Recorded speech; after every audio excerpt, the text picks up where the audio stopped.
En la madrugada del 16 de septiembre de 1810, el sacerdote Miguel Hidalgo y Costilla, repicando las campanas de la iglesia y tomando el estandarte de la Virgen de Guadalupe, lanzó el llamado Grito de Dolores. Su discurso llamó a los presentes y a toda la nación a tomar las armas para acabar con las autoridades virreinales. Hidalgo logró atraer peones, mineros, artesanos, indígenas, mestizos, quienes armados con machetes, hondas, palos e instrumentos de labranza dieron inicio al movimiento de la independencia.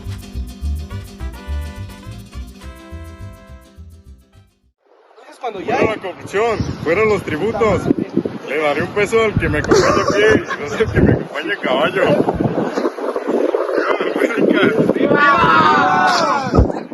Fue así como el actual estado de Guanajuato dio inicio el movimiento de la independencia. Ahí, con ayuda del pueblo, liberó a los presos, quienes se unieron a la rebelión y metió a la cárcel a los españoles del pueblo. Su ejército fue llamado Ejército Insurgente. Miguel Hidalgo fue nombrado capitán general del ejército insurgente, Ignacio Allende teniente general y Juan Aldama mariscal.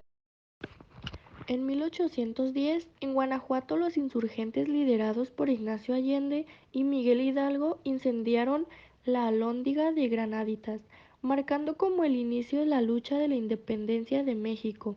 Hidalgo estableció un gobierno en Valladolid, hoy Morelia, y abolió la esclavitud. Posteriormente se dirigieron a la Ciudad de México, donde José María Morelos fue nombrado lugarteniente. Tras la victoria en el Monte de las Cruces, el 30 de octubre de 1810, se evidenció la lucha entre los insurgentes representantes del pueblo y el ejército realista español. El 1 de noviembre de 1810, Miguel Hidalgo tuvo la oportunidad de tomar la Ciudad de México para culminar la gesta independentista, pero decidió retirarse debido al desgaste de su tropa por la falta de armas y alimentos. Durante su retirada hacia el Bajío, fueron alcanzados por tropas realistas lideradas por Félix María Calleja. Las fuerzas insurgentes se dispersaron. Los realistas tomaron prisioneros y capturaron parte de la artillería enemiga, lo que debilitó el movimiento independentista. Tengo la oportunidad de invadir la Ciudad de México y quizás así así que ordeno la retirada.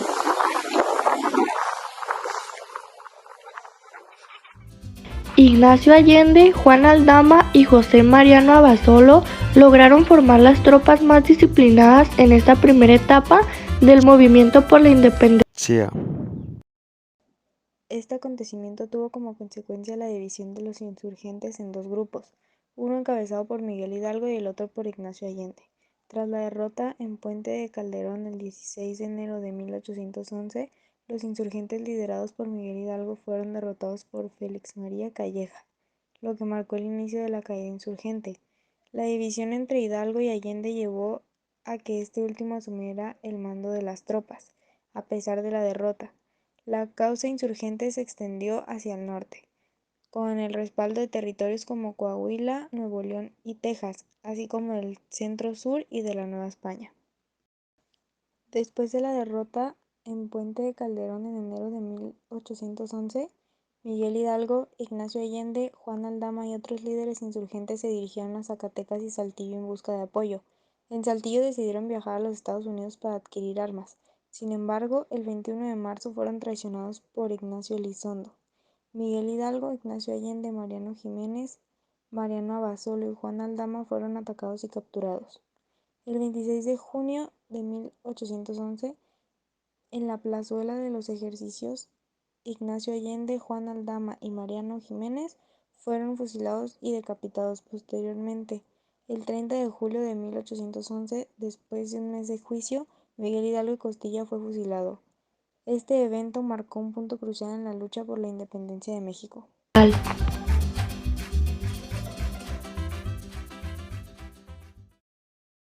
Gracias, no presionar, cúbranse.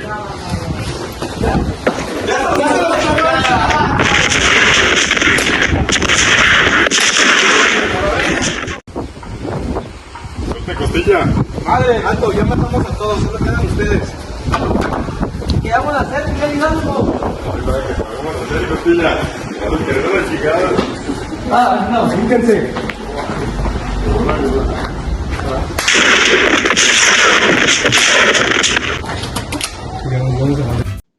Con la muerte de Miguel Hidalgo, Allende y Aldama, en 1811 termina la primera etapa del movimiento de independencia de México. Fue así como la primera etapa del movimiento de independencia duró de 1810 a 1811 y sus principales líderes fueron Miguel Hidalgo y Costilla e Ignacio Allende.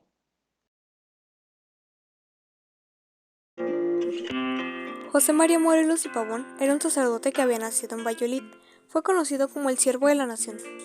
En 1810 era cura en Michoacán, donde la mayoría de sus feligreses eran indígenas, conocían su situación de desigualdad y trató de ayudarlos para que trabajaran en sus tierras y no las rentaran. A principios de octubre llegó la noticia de que el cura Miguel Hidalgo y Costilla había levantado el pueblo de Dolores en armas contra el gobierno virreinal. Cuando supo que Hidalgo se dirigía para Valladolid, tomó su caballo y se apresuró para encontrarse con él, ya que también estaba en contra del gobierno virreinal. Había vivido en carne propia las diferencias sociales y falta de oportunidades para los que habían nacido en Nueva España, sin importar la casta o clase en la que pertenecían.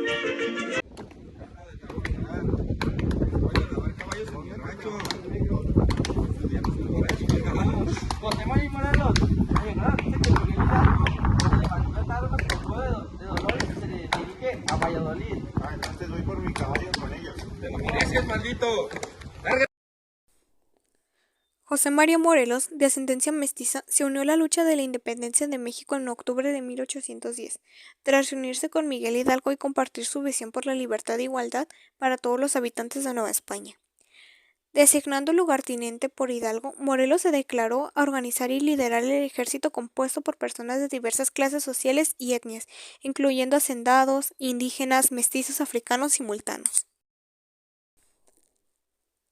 En marzo de 1811, Rayón fue nombrado comandante de las tropas insurgentes en Saltillo, Coahuila, mientras Hidalgo y Allende trataban de salir del país. ¿Le digo o no le digo?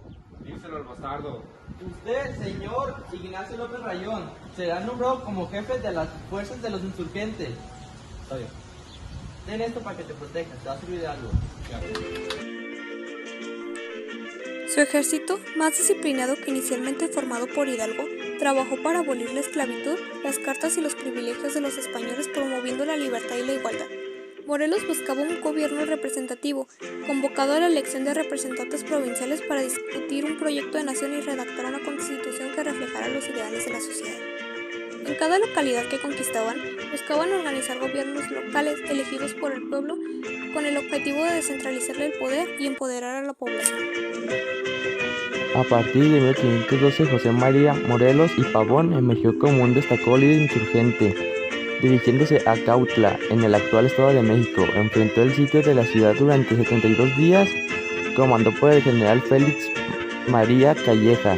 En la primera batalla del sitio, un niño artillero de 12 años sorprendió a las tropas realistas, causando su retirada y la victoria temporal de los insurgentes. Sin embargo, Morelos y sus lugartenientes eventualmente abandonaron Cuautla, poniendo fin al asedio. Posteriormente, Morelos se dirigió a Orizaba y Oaxaca, convencido de la necesidad de un gobierno unificado para las fuerzas insurgentes.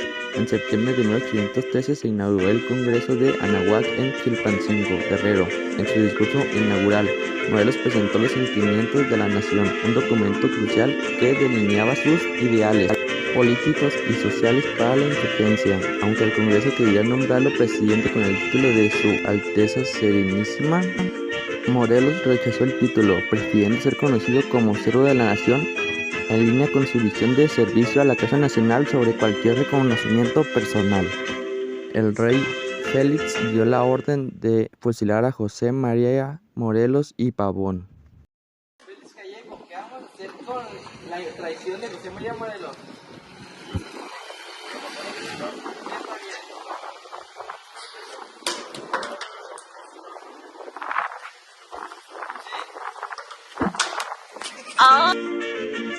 José Morelos y Pavón murió fusilado el 22 de diciembre de 1815 en San Cristóbal, Ecatepec. actual Estado de México.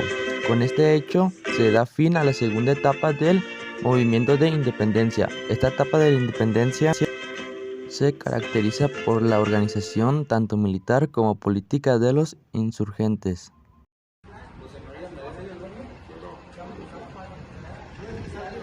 Godzilla, ya tenemos ubicado a José María Morelos, pero antes de eso tenemos que crear un plan que consiste en que tú lo embosques y tienes que irte a tu camino por allá. Está bien. Ojalá lo encontremos. Eso esperemos. Ahí. Mira, ahí está. ¡Alcánzalo! Matías, sígalo.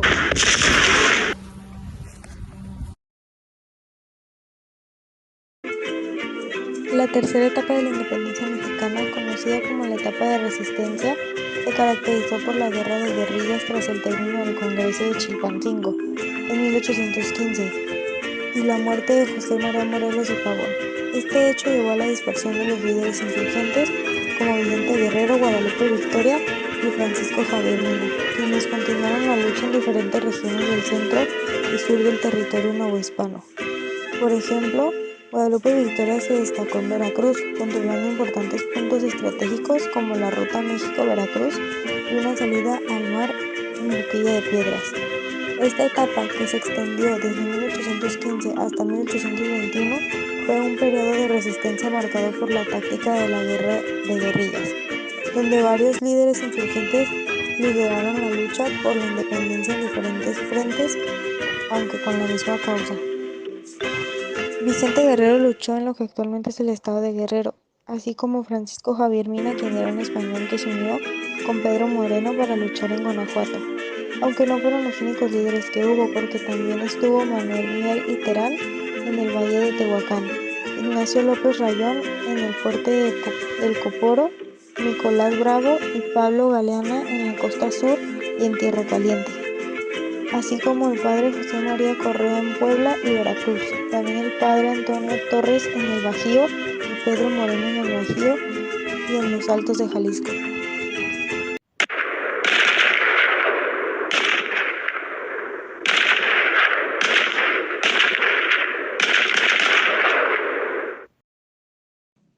La guerra de guerrillas, que fue la estrategia en esta fase, donde los insurgentes realizaban ataques rápidos y sorpresivos contra el ejército realista, apoderándose de armamento y caballos.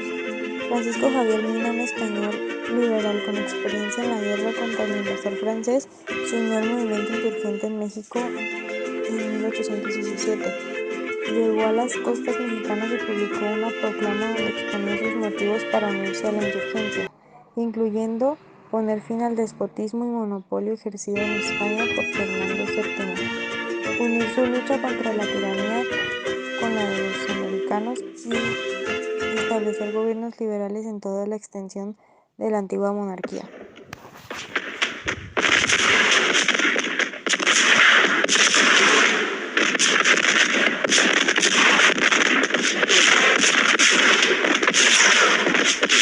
Después, Francisco Javier Mina se unió al movimiento independentista, aunque inicialmente fue recibido con desconfianza debido a su origen español.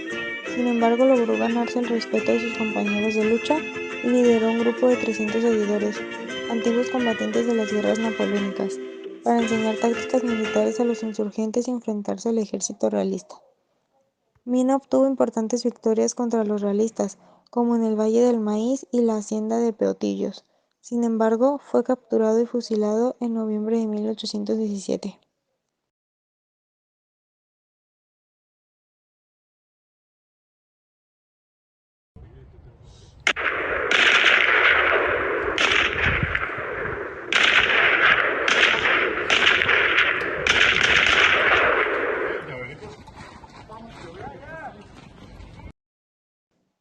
Otro líder destacado en esta etapa fue Vicente Guerrero, quien rechazó el indulto ofrecido por los realistas y se mantuvo fiel a la lucha por la independencia de México, a pesar de su derrota en Aguasarcas.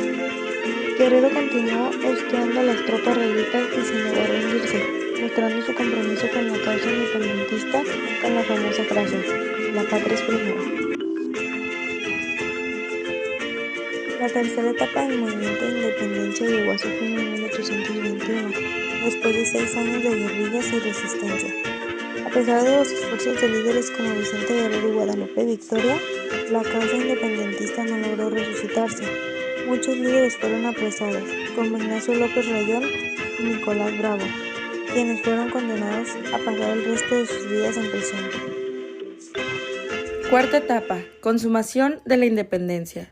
La cuarta etapa del movimiento de independencia mexicano comenzó en 1821, cuando el virrey Apodaca y la Real Audiencia fueron obligados a cumplir la Constitución Liberal de Cádiz y aplicar sus medidas, lo que amenazaba los intereses y privilegios de grupos poderosos como la Iglesia y los terratenientes.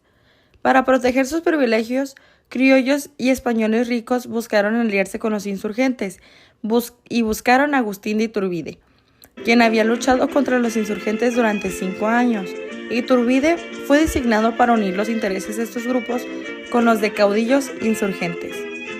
Iturbide buscó a Vicente Guerrero, el principal líder independentista en ese momento, quien continuaba luchando por la independencia de México y rechazando los indultos, manteniendo la resistencia a través de las guerrillas.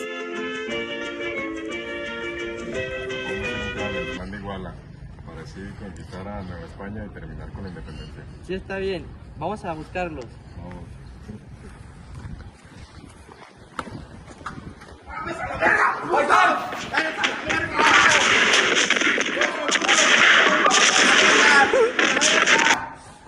¡A la verga, mi piqui, hijo de tu madre! ¡Puta madre! ¡Arre por negro, puto!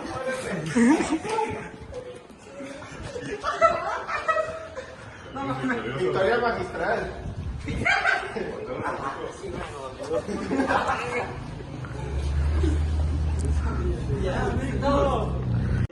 Después de la muerte de Morelos y el agotamiento de los guerrilleros, Vicente Guerrero consideró que la unión con Agustín de Iturbide era la única manera de lograr la independencia de México. El 10 de febrero de 1821, Iturbide y Guerrero establecieron el Pacto de Acatepán, conocido como el Abrazo de Acatepán, marcando un hito en el movimiento de independencia. Iturbide proclamó el Plan de Iguala, que incluía los intereses de diversos grupos y proponía la unión de europeos, americanos e indígenas en un solo imperio, con la religión católica y la monarquía como forma de gobierno. Guerrero aceptó que Iturbide asumiera el mando del Ejército Unido, llamado Ejército Trigarante, que llevaba una bandera con los colores verde, blanco y rojo, simbolizando unidad, religión e independencia respectivamente. El gobierno español envió a Juan O'Donoghue para gobernar Nueva España, quien al llegar a Veracruz en agosto de 1821 reconoció que la independencia era inevitable.